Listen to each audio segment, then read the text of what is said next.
If you made a list of the world's most peaceful countries, Japan would undoubtedly be near the top. Yet, even in this calm and orderly nation, there exists one of the most feared criminal organizations in the world, the Yakuza. Often called the Japanese Mafia, the Yakuza are an organized crime syndicate involved in almost every type of criminal activity imaginable. They have built an empire through gambling, drug trafficking, extortion, human trafficking, weapons smuggling, and corporate blackmail. In this episode of The Buried Show, we will explore how the Yakuza built their criminal empire and why ordinary Japanese people still fear them today. The story behind the name Yakuza is unusual. Long ago, a popular Japanese card game called Oichokabu was widely played. In this game, the combination of 8, 9, and 3 cards was considered the worst possible hand, and it was pronounced Yakuza. The term literally meant worthless, and anyone holding this hand was thought to have extremely bad luck.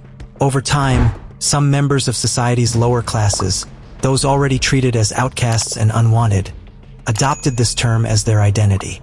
They embraced their status as the lost cards of society. And from this humble, unlucky beginning, the first Yakuza groups emerged in the 1700s during Japan's Edo period. Initially, 2 main types of groups were formed, the Takiya and the Bakudo. The Takiya were mostly small merchants who ran stalls at festivals and markets, often selling counterfeit or low-quality goods. The Bakudo, on the other hand, were involved in illegal gambling, organizing dens where people could lose large sums of money.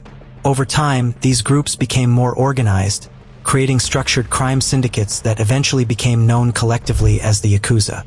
The Yakuza were run like families or military units, with strict hierarchies and codes of loyalty. Each group was led by a boss known as the Oyabun, or father, while the subordinates were called Kobun, meaning children. Loyalty was everything. Members who disobeyed or broke the rules faced brutal punishments, the most infamous of which was yubitsum, the cutting off of a finger to show remorse.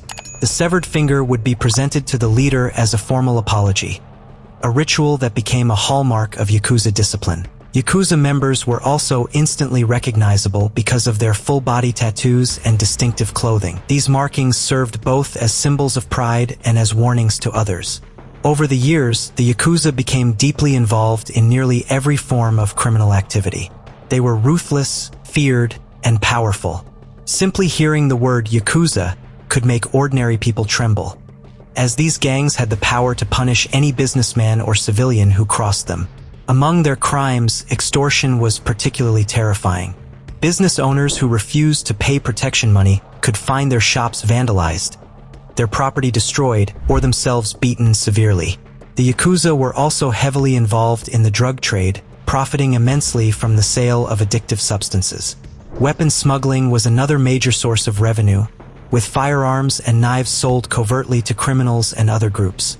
They ran illegal gambling operations that ruined countless lives, and many were complicit in human trafficking, luring people into traps and selling them to other countries. Corporate blackmail, known in Japan as sakaya, was another uniquely dangerous activity. By uncovering a company's secrets, Yakuza members could demand large sums of money under threat of exposing the information. This combination of fear and influence ensured that ordinary people kept their distance, as once someone got entangled with the Yakuza, escaping their reach was nearly impossible. Despite their fearsome reputation, the Yakuza were not always purely villains in the eyes of the public.